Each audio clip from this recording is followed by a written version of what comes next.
Hola, ¿cómo estás? Espero que estés súper bien. This is Tamara Marie, host of the Learn Spanish con Salsa podcast. Now, before we jump into this episode, I wanted to let you know about a special opportunity that you're definitely going to want to take advantage of, especially if your goal is to become fluent in Spanish.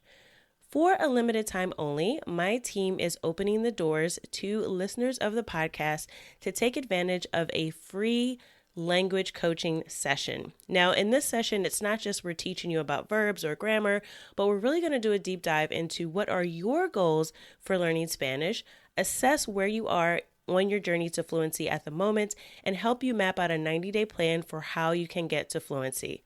So we are going to help you take your Spanish to the next level, whether you're afraid of speaking Spanish or you just get a little bit nervous when you're talking to native speakers, or maybe you've got some of the basics down, but you really know that you struggle with getting your Spanish to flow and your listening skills aren't up to par. Whatever it is, even if it is a specific grammar issue, we will help you map out how to tackle that. And normally these sessions do cost, so we are offering a few slots for free. There are limited spaces available and they'll only be open up through the end of the month. So make sure you sign up. Go to SpanishConSalsa.com/coach. That's SpanishConSalsa.com/coach to book your free language coaching session where we will help you map out a 90-day plan to get to Spanish fluency. Okay, let's get started with the episode.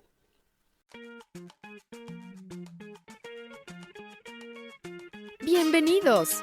Welcome to the Learn Spanish con Salsa podcast, the show for Spanish learners that love music, travel, and culture. Close your grammar textbooks, shut down the language apps, and open your ears to how Spanish is spoken in the real world. Let us show you how to go from beginner to bilingual. Here is your host, certified language coach, Tamara Marie. Hola oyentes, bienvenidos al episodio 75. Welcome to episode 75 of the Learn Spanish con Salsa podcast. In this episode of the podcast, I'm going to talk about 5 rookie mistakes that all Spanish beginners should avoid. So I know if you're just starting out with Spanish, or if you're a perpetual beginner, meaning you've been dabbling in Spanish for a while, maybe you've downloaded Duolingo and you kind of do it every now and then, but you really haven't yet put forth serious effort to advance your Spanish to the next level, then this episode is for you. And this actually came out of my experience with our May Spanish Beginners Bootcamp that we recently wrapped up. And I will be talking at the end of the episode if you're interested in joining us for our bootcamp that's starting in June.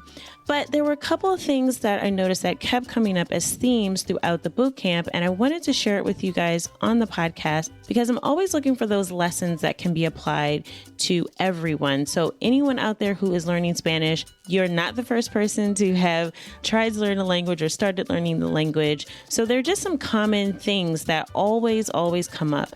Yes, we all learn a little bit differently, but when you're starting out with a language, especially if Spanish is the first foreign language that you're attempting to learn to fluency, which is the case with a lot of native English speakers, usually we start out with Spanish. Even if you have aspirations of speaking several languages, people tend to tell you, oh yeah, Spanish is easy, start with that, right? And then we find out how not true that is, right? But definitely compared to other languages like Mandarin Chinese or something like that, where you have to learn a whole different character system, different tones and different sounds, Spanish is relatively easy compared to that. However, it still does have its challenges. And if you're a beginner and you're not following the right strategy, then you can end up spending a lot of time and wasting a lot of time doing things that just don't work. So today I want to share with you some of these rookie mistakes that a lot of beginners make. And I was there before too, so I definitely understand.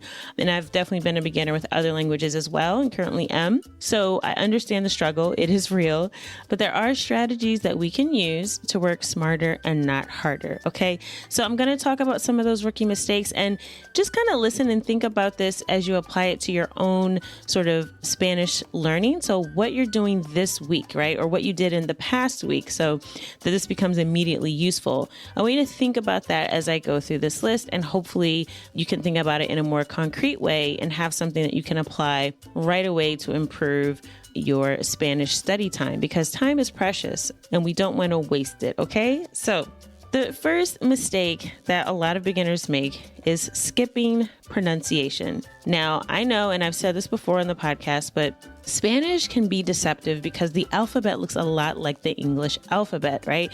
We have pretty much the same letters. There's a few letters that are different. However, by and large, the Spanish alphabet looks a lot like English. So we make the mistake of believing that we already know how those letters are pronounced. And we don't really realize that maybe that's not the case until we start talking and we realize that we do not sound at all like a native Spanish speaker sounds. And we really don't get why it is that we have such a hard time understanding them and why it is that our mouth is making sounds in a different way.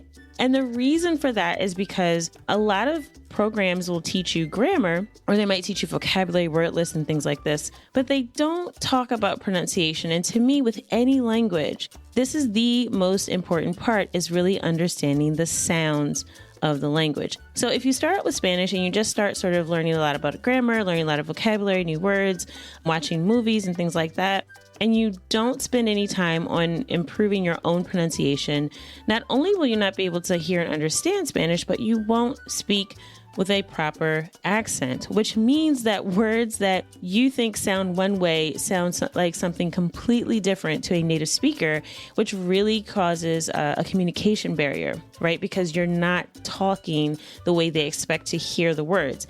And it's not just about having an obvious sort of accent, but it's also about being able to understand what people are saying and to be understood.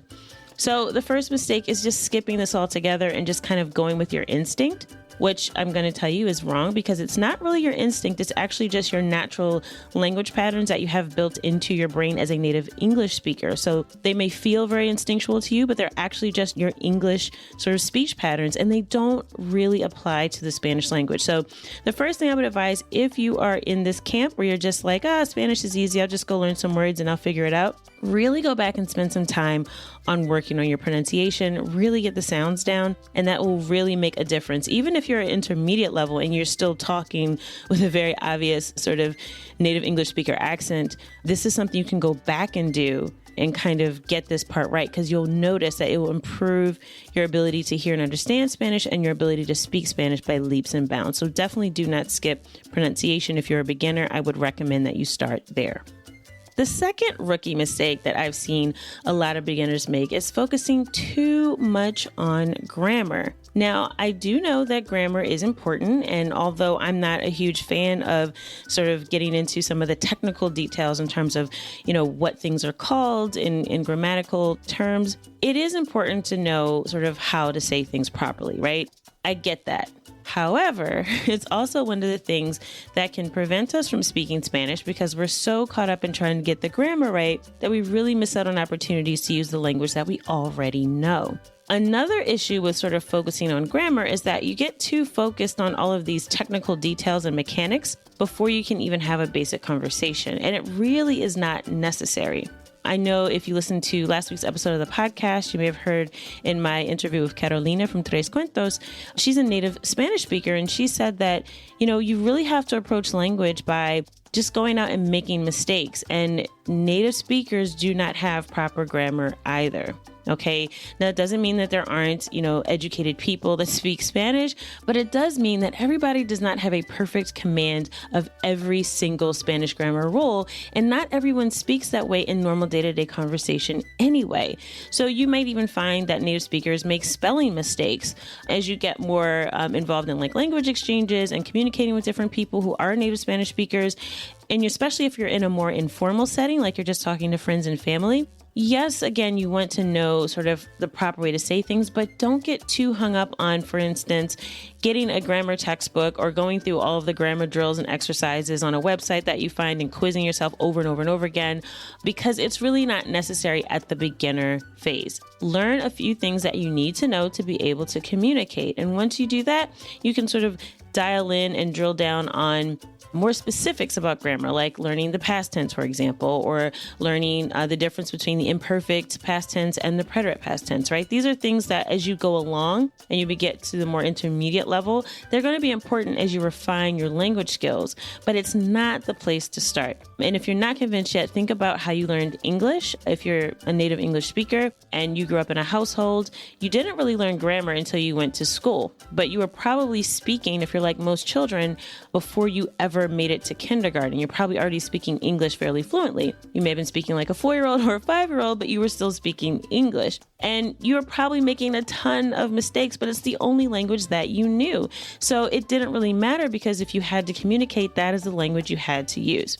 It was later that we went to school and they told us, hey, this is what a split infinitive is. And these are all these different rules that you have to follow when you're writing. Yes, those things are important. And yes, you want to be educated, but at the same time, don't let that prevent you or stop you from moving forward with using the language that you already know, just because you don't have all the grammar rules sorted out. So definitely don't get too hung up on that, and just sort of let it flow, right? Let the process be a little bit more natural, just like it was when you learned English. The next rookie mistake is comparing your progress to other people. I can't say this enough, that your language journey is your own. There are certain strengths and weaknesses that we all have when it comes to learning anything, and especially language learning. And I know if you're a beginner, you probably feel like everything is a weakness, right? Like, I can't understand what people are saying. Everybody's talking too fast. I don't know what words to say back. And you might just feel like you don't have any strengths. But trust me, there are things that you have learned before in life, and you can use the lessons you've learned from learning other things and apply that to learning Spanish. And a lot of people watch all these YouTubers who, they have these videos and they're speaking 7 different languages, and they're just going from Spanish to English to French to Portuguese to Swahili, and they're just sort of flowing in and out of it. And we may look at those people and get inspired, but we also might look at them and get super intimidated and think, I will never be able to speak like they speak, or I will never be able to do that. And what I would say to you is, 1, everyone started out as a beginner, right? So everybody has had to go through the struggles that you're experiencing right now. And also, keeping that beginner's mindset is what keeps language learners on their toes and helps you be able to learn, a second and third language, because you're always in learning mode. It's always about not what I know, but what can I learn? And having that mindset is really important. So don't ever feel bad about being a beginner. Don't ever think someone else is more advanced than you. We did have this come up in our boot camp, where we had a person who was in the group, and he even commented that, I don't think you guys are beginners because you all speak so much better than me. And we all really tried to encourage him and said, well, everyone has a different level of experience with Spanish. And there are people who may have been learning for a while, but still consider themselves beginners. That might describe you. So don't look at someone else's progress and where they are as, that person is further along than me, because it really doesn't matter. Your language learning journey is your own. And if you've decided that you want to speak Spanish fluently, you absolutely can do it. You just have to follow a strategy that works for you. So comparison can really be demotivating. It can really set us back. So I really wouldn't look at comparison in the way of, wow, that person is better than me, but try to let those people inspire you to know that, hey, they started exactly where I am right now. And if they can do it, then I can do it too. Now, the 4th beginner mistake is trying to do too many things at once. Now, I know, especially with the Spanish language, there are so many different resources. There's free apps, there's paid apps, there's courses, there's online classes, there's language exchanges, there's tutors that you can find, there's different countries that people speak Spanish in. I mean, there's so much information out there right now that it's so easy to get caught up in spinning your wheels and just really learning about learning, right? So I call this like meta learning. So you're learning about learning Spanish, but you're actually not learning any Spanish. Even listening to this podcast, I'm glad you're listening to the podcast, but I hope after this that you also are going to spend some time exposing yourself to Spanish, or listening to some other episodes where we actually do have some more Spanish content as well. But you don't want to just get into this mindset of watching what other people are doing, trying to figure out the next thing and the best thing. The important thing is to do something. So if you get one tip out of this podcast, and I try to do this every episode, try to apply something that you've learned right away and try it out for at least a week or 2 so that you know whether or not that strategy works for you. But don't ever just kind of sit and just, accumulate advice and hoard information, download a bunch of apps and sort of keep this desktop full of stuff that you'll get to one day. Because trust me, we all have those, right? I mean, I have probably a lot of resources I downloaded years ago that, recently, because we've been in quarantine, I have had the opportunity to start using, but that's not always the case, right? And the more and more you do that, you spend a lot of time, learning about the language and not learning the language. And it might feel like you've done a lot because you spent maybe 4 hours listening to podcasts about the best way to learn Spanish, but you never actually started to apply any of those tips. So I would always advise you to take action on anything you learn and to give yourself a limit, right? So you know how on YouTube, you can actually change the settings so it won't play video after video after video, because that's what it does, right? Like you turn on YouTube video, it's like, hey, you're learning about Spanish. Hey, watch this other YouTuber. They're also speaking Spanish and posting about their journey. So watch their video next. And then, oh, here's another guy. And they just show you video after video after video. You can actually change that setting so that it will not play the next video. So you can actually take a pause and think, okay, what can I apply from what that person just did? Or what can I apply from what I learned from what they said? And let me go do that now before I watch the next video. So I encourage you to pause. So after you listen to this episode, come up with your takeaways, take a moment, write them down, and actually apply them to doing something with the Spanish language right away. Before you go listen to something else or go look for the next piece of advice, apply what you've learned right away and try it out for a little while to see if it really works for you. Now, my fifth and final rookie mistake is waiting to speak until you are quote unquote ready. I can't tell you how many people tell me that they're beginners or that they really don't speak Spanish because they've just never tried. Although they could have been learning Spanish for maybe 2 years off and on, right? Maybe not directly, and this may describe you. You may, have started learning Spanish and you stopped because you got busy, life got in the way. That happens. It's completely normal. And you pick it up again. You forgot a lot of what you learned before, so you're like a perpetual beginner, which is fine. That happens. But you do want to come up with ways that you can actually maintain what you've learned. And the best way to do that is actually using it. So don't wait to start speaking Spanish. Say the words that you know right now. I also encourage people that are in the Spanish con Salsa community, as I do group coaching in there, and I had someone sort of mention that they wanted to be able to speak to their coworkers in Spanish. And I said, well, if you have a coworker that's from, I think this person had a coworker from Puerto Rico, somewhere where they really do speak a lot of English and Spanish together. So a very bilingual type of culture. I said, well, just start using the words you know, even if they're mixed in with English. And we're also like conscious about, oh, we don't want to use English. Everything has to be 100% in Spanish. But, English can really help you make these links and ties that you need to learn Spanish better.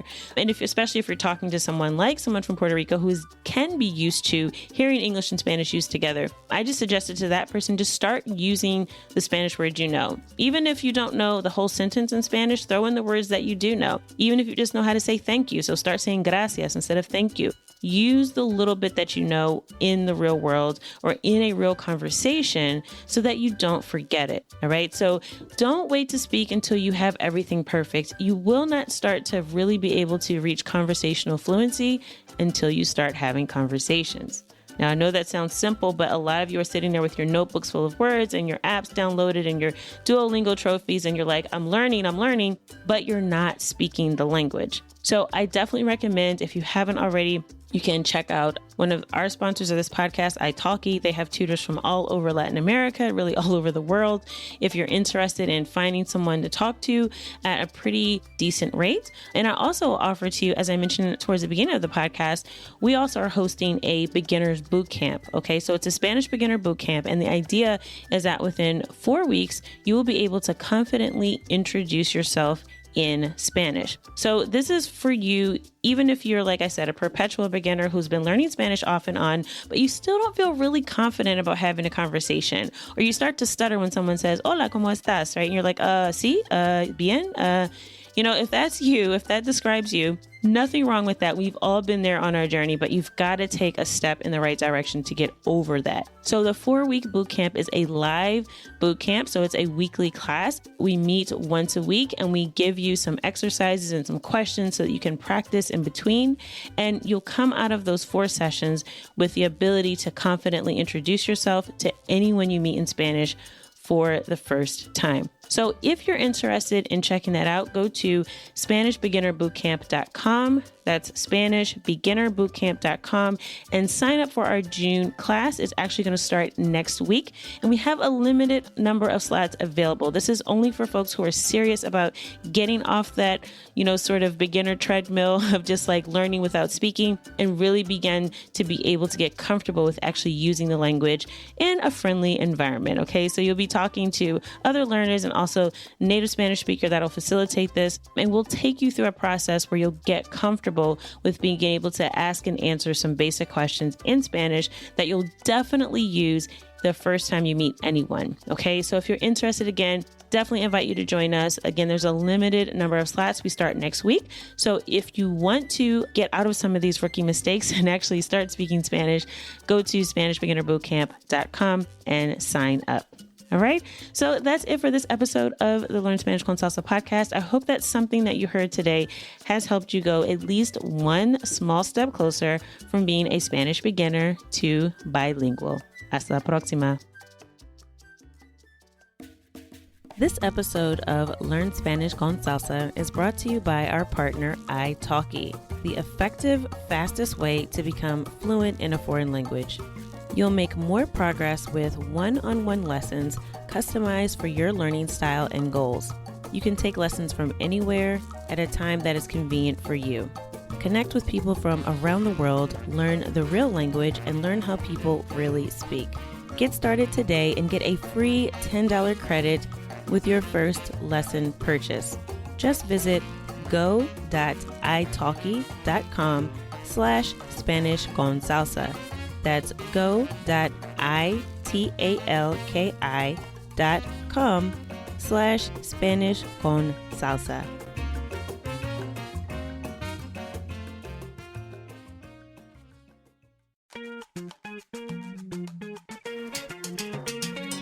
Thank you for listening to the Learn Spanish con Salsa podcast at learnspanishconsalsa.com.